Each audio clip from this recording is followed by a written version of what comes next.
Hi, welcome back to another video feature of the Immersive Worlds Handbook. Today I am back in Singapore at Jurong Point Mall, and I want to take you through three of the interesting ethnic, culturally themed streets and food areas. So let's go inside and take a look. And before I do that, actually, I want to focus a little bit on the significance of food culture overall in Singapore. This is a shot of one of my favorite dishes, and in fact a highly favorite dish in Singapore, which is Singapore chicken rice. Absolutely amazing.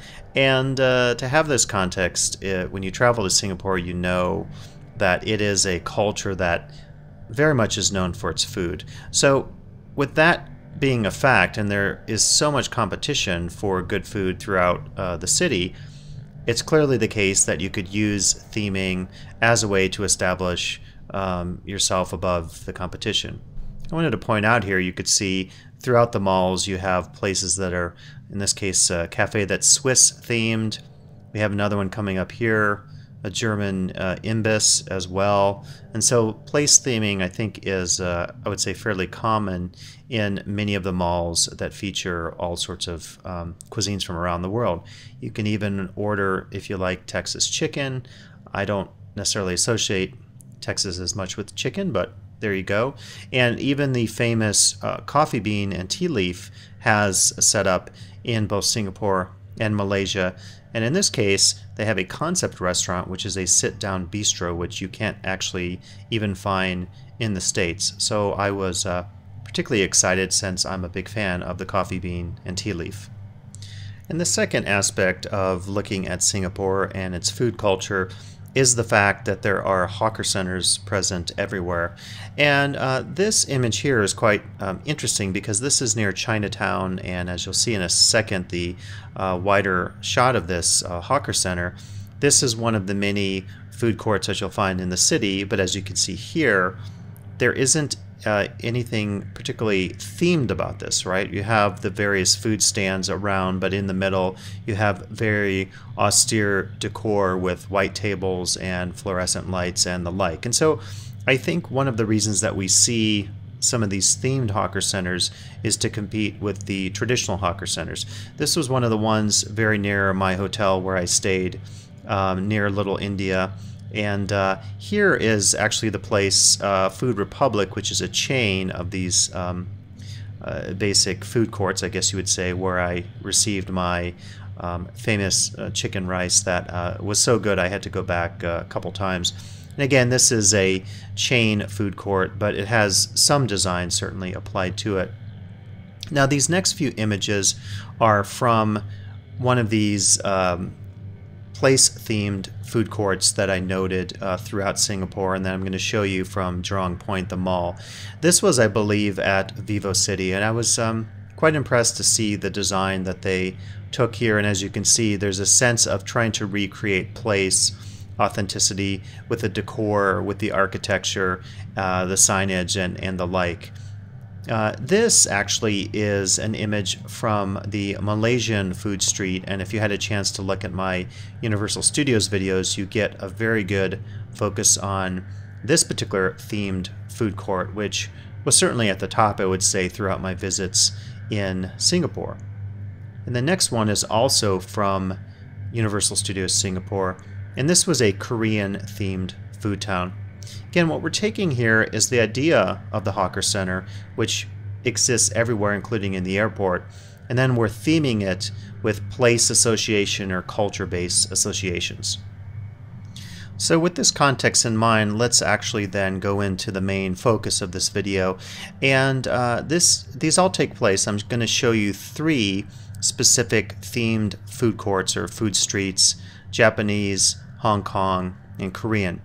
And I discovered this quite unexpectedly. I was attending a conference at NTU, Nanyang Technological University, and I wanted to just get some lunch at the local mall, which is Jurong Point.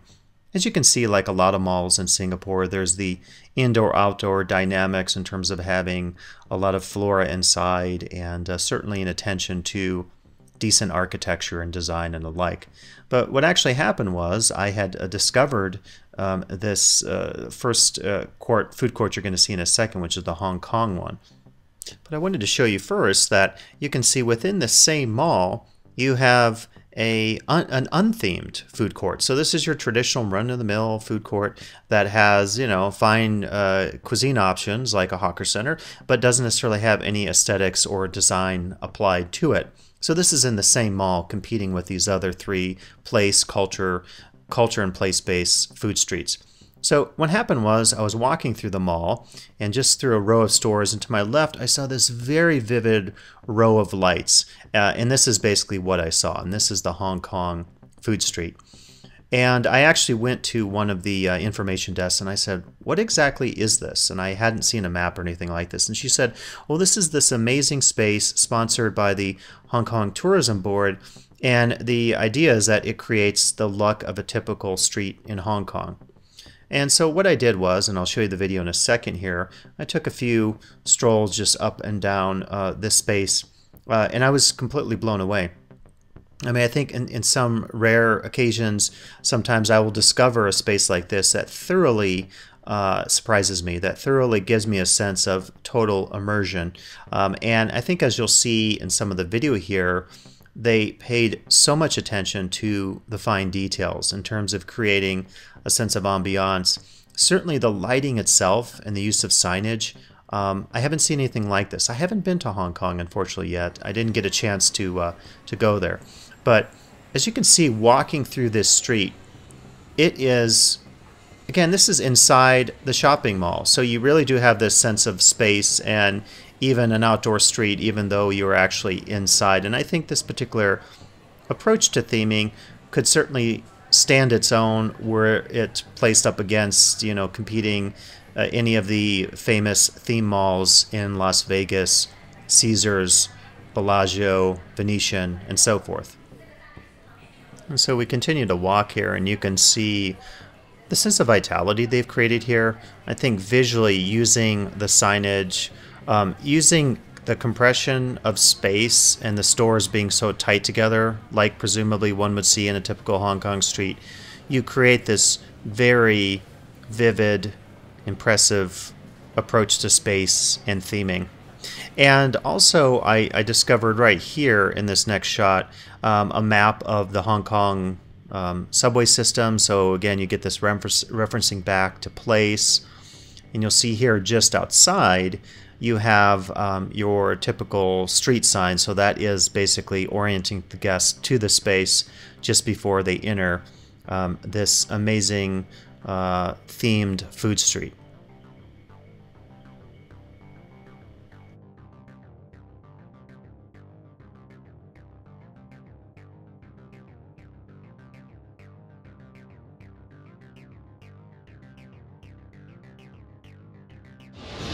Okay, so now we're going to take a walk through the Japanese food street here. And I wanted to offer to you that I talked to some of the locals, some of the folks at the university, and they said that these new themed food streets were relatively recent creations, I think within the last 6 months to 12 months. So clearly there was an attempt by the mall to create these themed food courts that would impress and create a sense of space and allow the mall, I think, to market itself as a place that is a not simply a place to shop, but a place for cuisine, and also a place then to have theming destinations. You can see some of the video here of the Japanese food street. Equally amazing. They did some different things. Obviously, you don't have the crowded signage. The aesthetics, of course, are completely different. The material culture, the decor. You can see they did a lot here with the ceilings. They also use, I think, a lot of lighting here. Very vivid examples of theming. And here's another shot. I think I walked through a couple of times to give you a better sense of everything. And all along here on the left and the right, you get all these wonderful food options. It's bustling like a street in Japan might be, so this also, I think, lends itself to that sociality that is so important in recreating place and culture. So let's just take a look here a little bit more at the ambiance as I happen to walk through this themed food court in Jurong Point Mall, Singapore.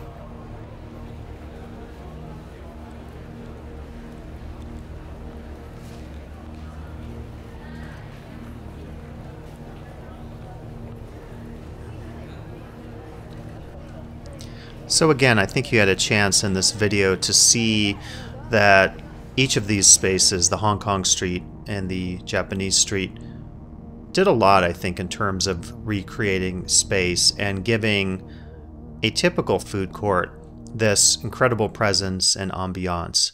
And I'll show you in a second here, in addition, in the Japanese food street, not unlike the Hong Kong version, there also is an attention to tying this to tourism, and I think this is very wise in terms of marketing Japan, and it can be a great way to encourage people to not only have Japan come to you in Singapore, but to visit Japan on your own. Okay, and now we're going to take a look at the Korea Street section of the mall. Well, you're going to see in a second here that this field visit didn't go exactly as planned, so let's take a look at that here.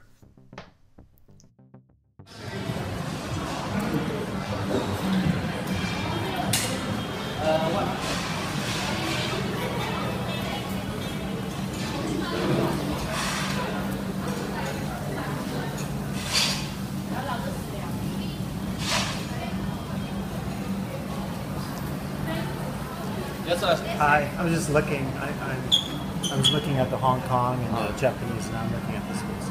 Oh, yeah. Yeah. But for us, we don't allow to take the picture from the physical place. Oh, okay. You can take outside. It's Okay, for sorry us. about Yeah. that. Thank you.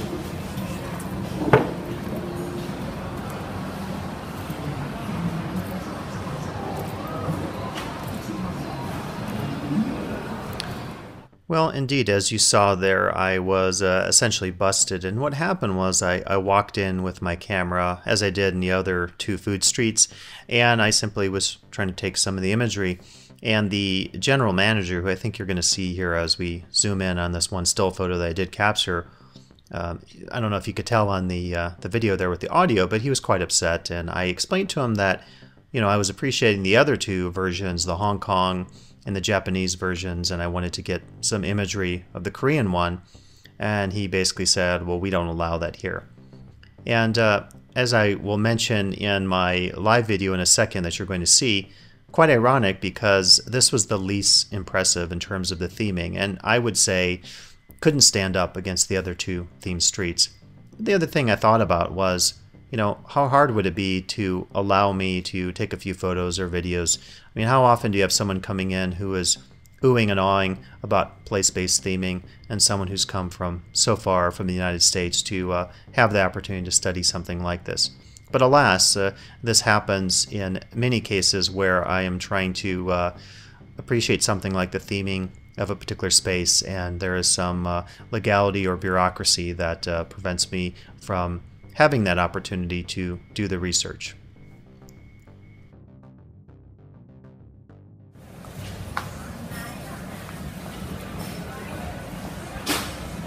Well, I did get kicked out of, ironically enough, the Korean street, which was the least themed of the streets here. But anyway, two of these are quite interesting and fascinating in terms of how they've done place theming. So please come back for additional video features of the Immersive World's Handbook.